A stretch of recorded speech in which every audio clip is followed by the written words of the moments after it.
Alright, so let's talk fitness. The question is though, what is fitness? What would you say fitness is?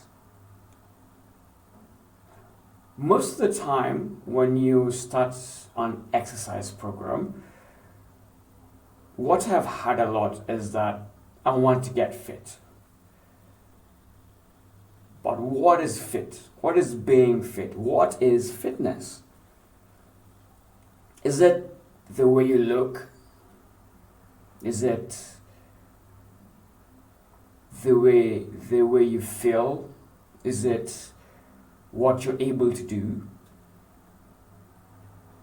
For a man, is fitness being built and strong, or is it being lean? Is it being a Spartan? I like using Spartans in my examples because Spartans were men who were bred for war, literally. Survival for the fittest as its definition. If you aren't strong enough, you died off.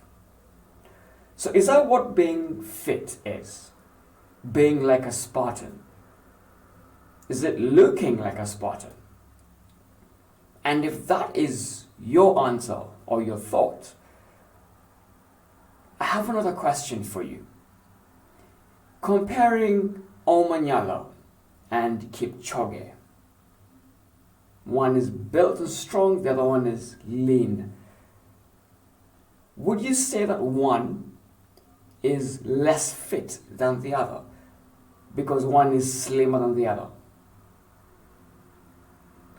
And if your answer is it depends on what you're able to do, then is it being able to throw a spear?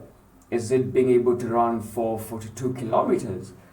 Is it being able to run for 3 days and 3 nights without water and food? Is that what fitness is? Let's look at it also from the lady's perspective. If the answer again is the way you look, then I will compare a sprinter like Sha'Carri Richardson and Faith Kipyegon, who is a long distance runner. One is more muscular than the other. So if it's about the way you look, would you say that Kipyegon is less fit than Richardson? Or most of the Pilates instructors, yoga instructors on YouTube tend to be quite slim. I'm talking about the ladies now. Is that what fitness looks like? Is it being an Amazon, like Wonder Woman? Again, is it what you're able to do? Is it the abilities of what you're able to do? Yeah, English there has not quite worked for me, but okay. Yeah, so if the answer is what you're able to do, is it being able to swing a sword? Is it being able to run 100 meters? Is it being able to do 42 kilometers? What is it? So this thing that we call fitness, what is it? In my experience, most people who begin a fitness program say that they want to get fit. However, you find that it's a very elusive goal because it's not one that is easily defined. Or at least when you ask them what fitness is, they're not quite able to tell you. And I'd like to draw a parallel to the movie of Aladdin. So when Aladdin is about to make a wish, the genie tells him, before you make a wish, your wish must be refined. If there are a lot of, and I'm quoting Will Smith here, gray areas, then it can be taken any which way. And he illustrates this when Aladdin says, can you make me a prince? And the genie, acted by Will Smith, well, he says, I can easily make you a prince, and a statue, some weird prince appears in the distance. So if you are not quite sure what you want, and you have the genie with you, if there are too many gray areas, then you don't quite get what you want. And that is the same thing with fitness. And this is why it's important for us to really understand, what is this thing that we call fitness? When can you say that you're fit? I like comparing Omanyala and Kipchoge, because these are two gentlemen who are at the top of the game, but they look different. They are built differently. One is big and muscular, the other one is lean and muscular. One can run 100 meters in less than 9 seconds. The other runs 42 kilometers in less than 2 hours. And yet they are both fit. They look different, but they are both fit. Richardson runs 100 meters.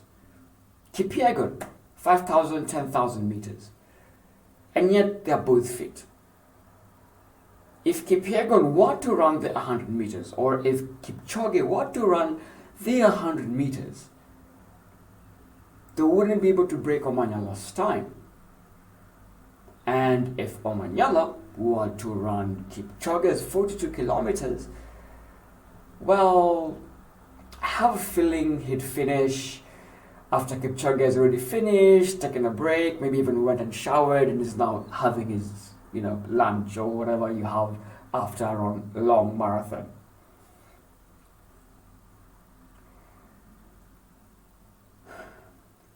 To be honest, it pains me. It pains me to learn how we have been lied to.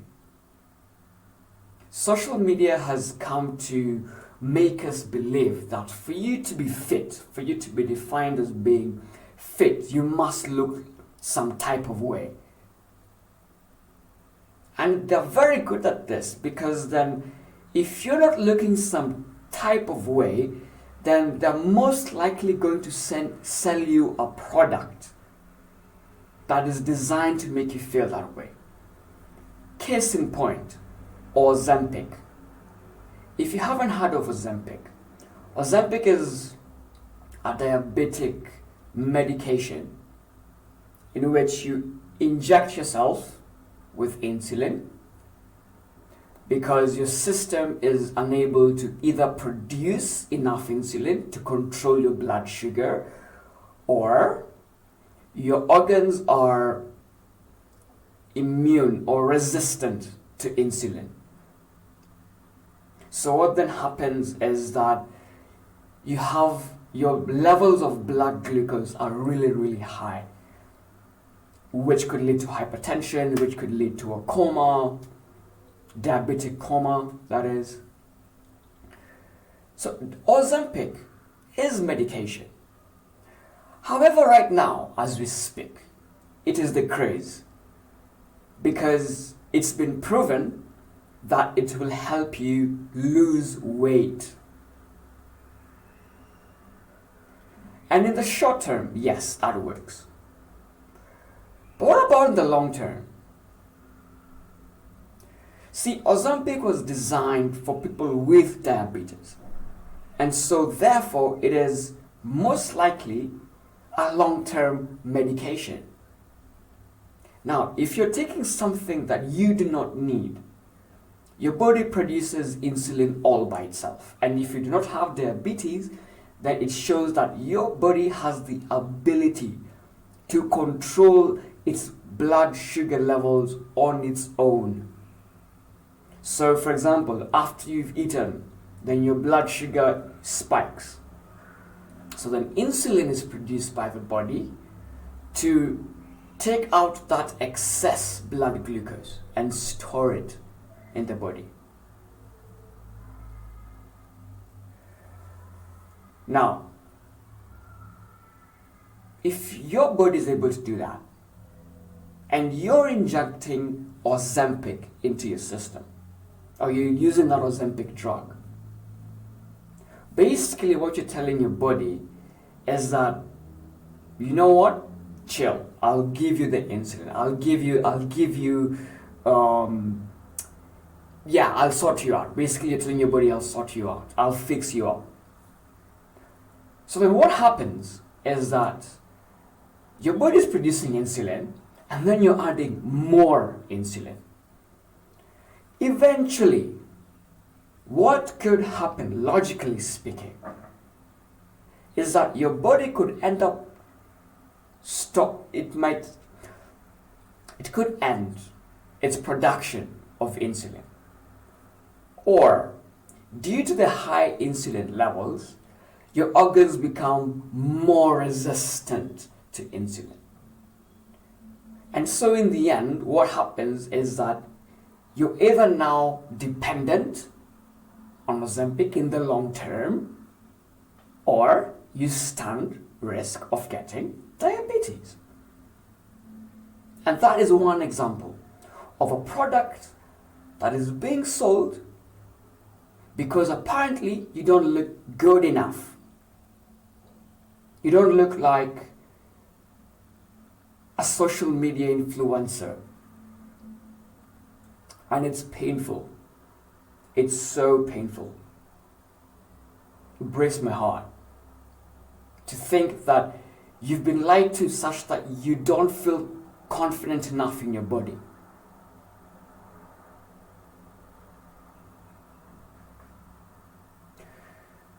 Let's go back to our examples of Kipchoge and Omanyala. I love using these two guys because they look different, and yet they are at the top of their game.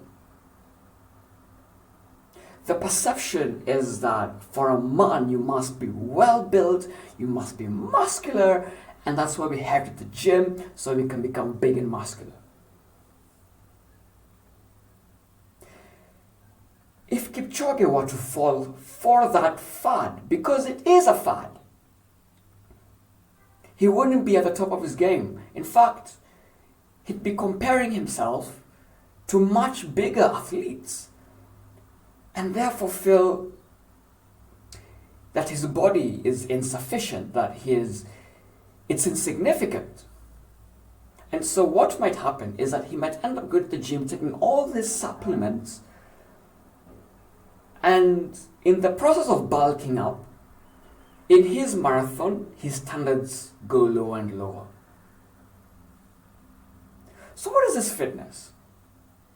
Again, let me come back to some of these products which are sold. So you're told that as a man, for example, you must be muscular, you must be all these things.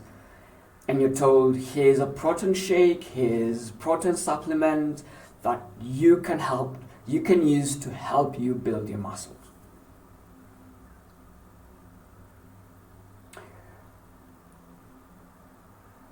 The difference between you using them as a normal person and an athlete using them is that the athlete is using it in a controlled environment.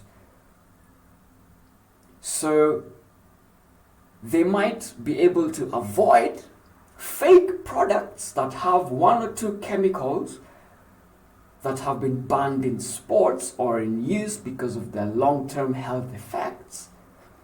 While you as a normal person, you're not controlled by anybody. You're not controlled by any anti-doping agency, any health, And so what happens is that you're at higher risk of long-term health effects because of you're using this supplements not because you necessarily need them, but because you've been led to believe that you must look a certain type of way. Now, the perception of personal trainers, of being a personal trainer, is that you must be built, you must be you're really huge, muscular. I am a personal trainer, and yet my body doesn't look like that, at least not yet. But does that mean that I am now less fit than someone else? Again, I'm not sure whether I mentioned this in my last video, but there was something about comparing yourself to your neighbor.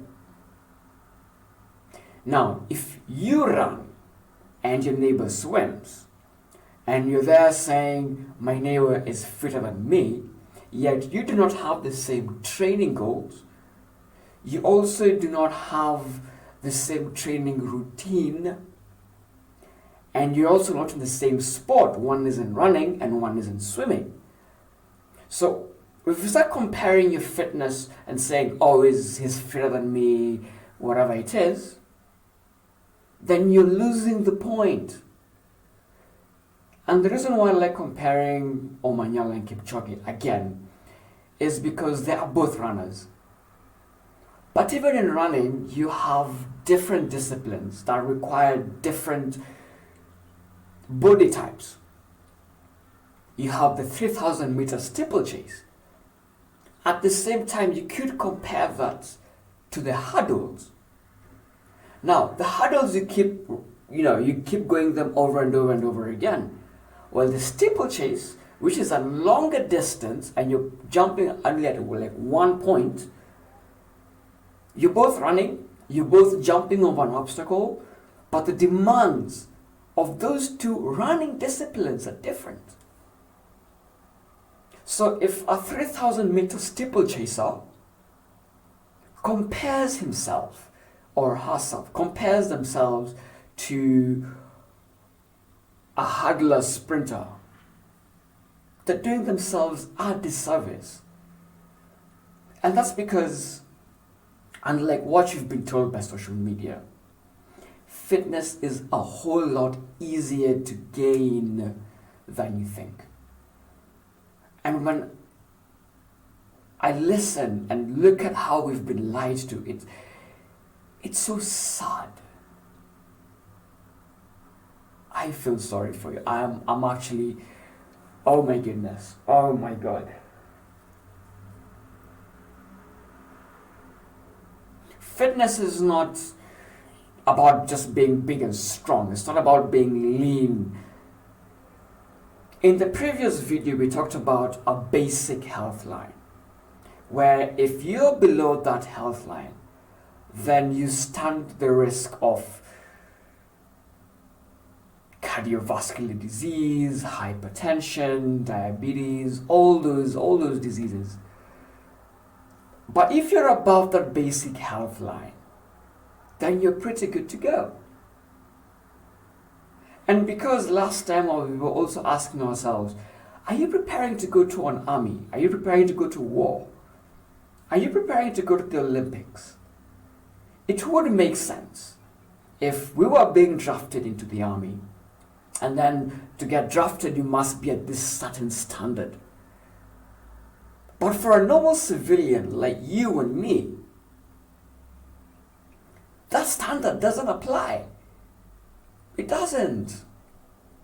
The only one thing that applies to all of us is that basic health line. Now let's get back to fitness.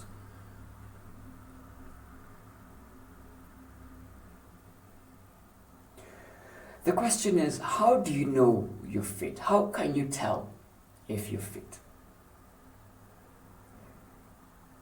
There are 11 markers, and they're split into two.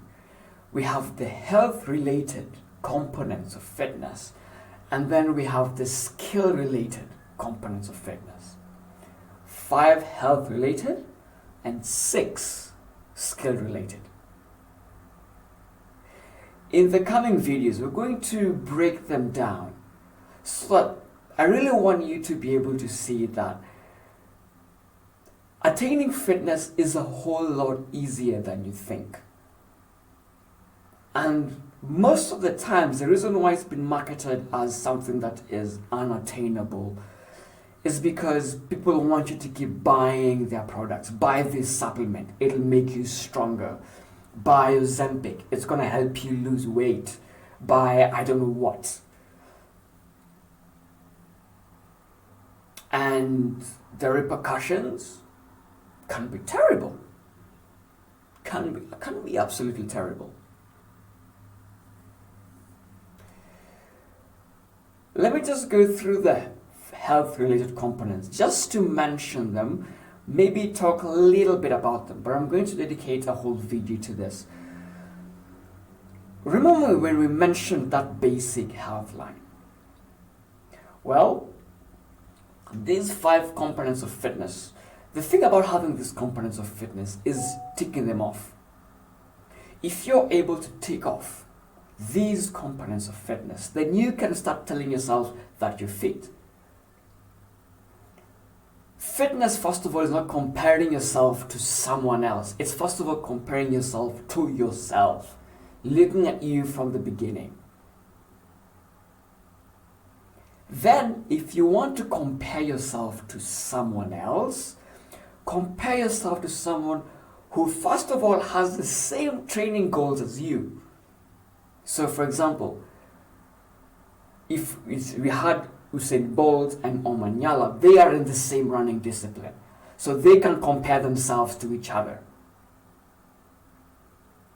But if you have Omanyala and you have Kipchoge, they can't compare themselves. Even at the top of the game, they cannot compare themselves. Even the training is different.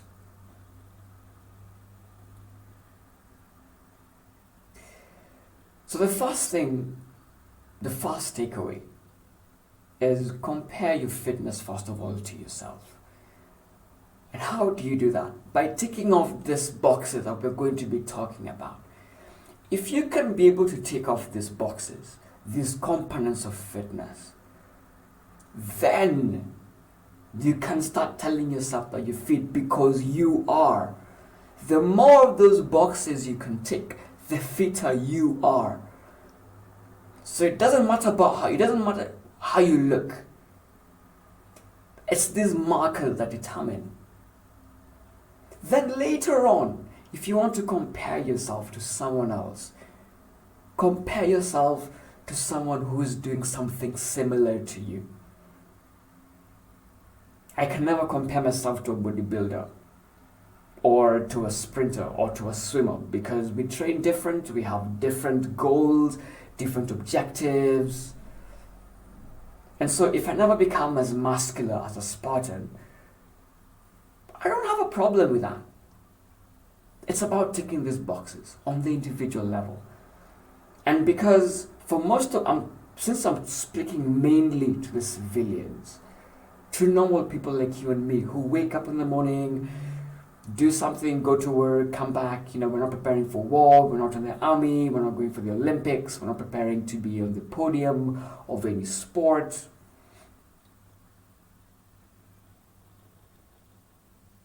Alright, so very quickly, let's go through the health-related components of fitness, just to mention them.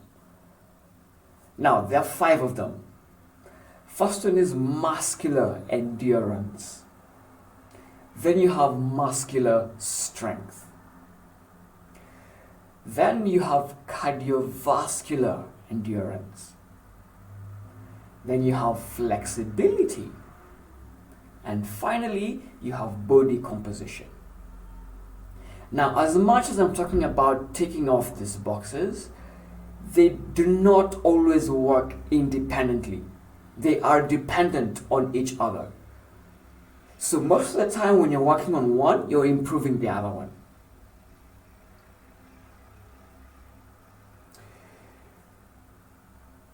Muscular endurance basically asks, how many times are you able to use a muscle continuously before it gets tired? Simple as that. So for example, I have a dumbbell and I'm training at home and I'm doing the bicep curl. So how many bicep curls am I able to do continuously before my biceps get tired. That is muscular endurance. Muscular strength. How much force is your muscle able to produce in one effort? So again, let's come back to the example of the dumbbell. Are you able to lift that dumbbell for 1 rep? What's the heaviest you can be able to lift? So how much force can you produce for 1 repetition? That is for 1 effort. That is muscular strength.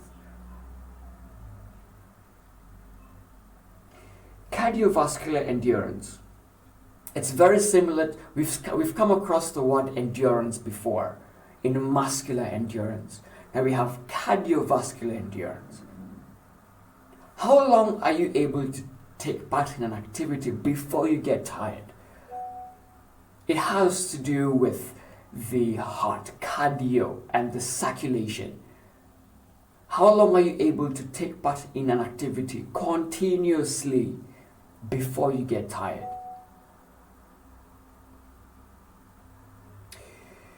Flexibility does not have anything to do with gymnastics or being able to touch your toes to your head like we used to do when we were children. Flexibility is basically asking how much movement do you have in your joints?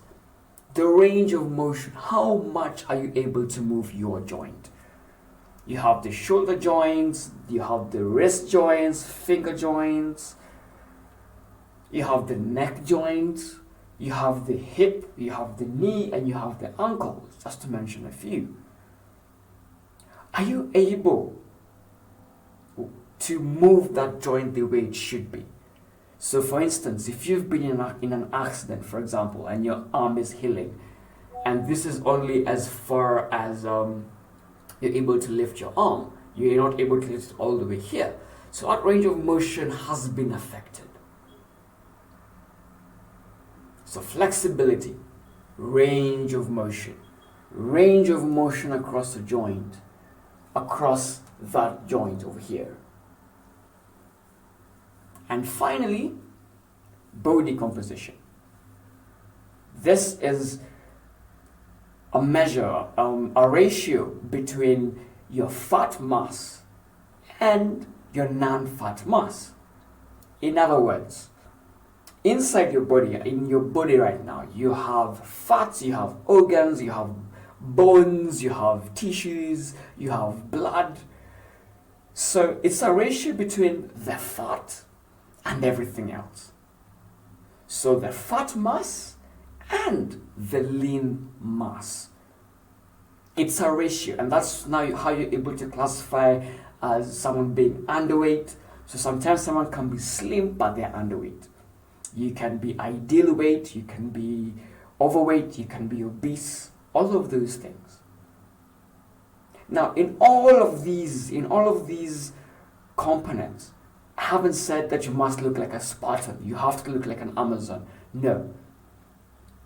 And in the coming videos after this, because I don't want to make this one too long, I also like to dedicate time, enough time, just to understand what fitness is. So the next time you see a social media influencer telling you, use this product because this product is what is going to make you fit, cancel them. Cancel. Because they're trying to make you buy something that you most likely do not need. And if you take up that substance, the system is designed to make you feel uncomfortable in your own body. You're never good enough. You're never strong enough. You're never fast enough. And so most of the time you find that even when you want to start working out, you're like, nah, it's gonna take me 10 years to get to that point. I'll never be as... Tick these boxes. And if you're listening to this and you've been lied to like that, please accept my apologies on their behalf. You should never have been lied to like that. I'm sorry. And if you stick with me, I'll be able to show you exactly how you don't need to compare yourself to the strongest man or the strongest woman. You can be happy in your body for as long as you're able to tick these boxes. Health related, we have 5. Skill related, we have 6. And just to finish, let me just wrap up with the 5 health related. Muscular endurance. How many times are you able to use your muscle before you get tired? How many flights of stairs are you able to climb before you get tired, for example? Muscular strength. Are you able to climb stairs in the first place? How much force are you able to produce from your muscles? Cardiovascular endurance. How long are you able to take part in an activity before you get tired? Flexibility. How much range of motion do you have in your joints? And finally, body composition. How much fat do you have compared to your non-fat mass?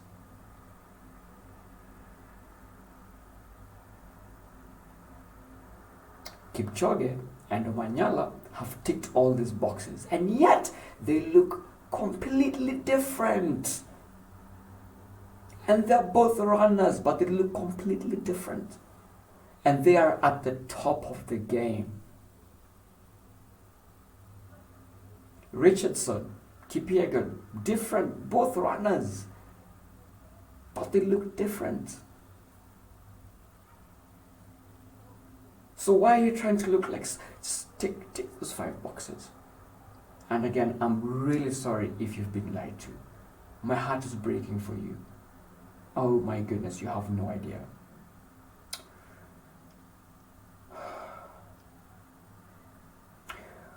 That said, I do wish you a great weekend, and the following videos will be coming to discuss these components of fitness. And then maybe with time, you can be able, first of all, to accept yourself the way you are and learn to say that I don't need to look like that fitness instructor for me to say that I am fit. I can still, here's a disclaimer a lot. I'm not saying that you should lower your standards. If you want to look as strong as someone, go ahead. If you want to be as fast as someone else, please go ahead. I'm not asking you to lower your standards. What I'm basically saying is that you do not have to get there for you to say that you're fit. It's like learning a language in school, for example. You can learn the basics. Bonjour, ça va, quel âge as-tu, French. Then you can choose to go and literally immerse yourself into that language and learn a lot more. But at least you have the basics. If you got stranded in a French-speaking country, for example, you'd be able to ask, what's your name? How old are you? I'm lost. I'm looking for the Eiffel Tower. Where is it? Okay. So that's the disclaimer. I'm not asking you to lower your standards. I'm just saying that for you to be fit, for you to say that you're fit, you do not have to look a particular type of way. Thank you for getting this far. I'll see you in the next one. Bye-bye.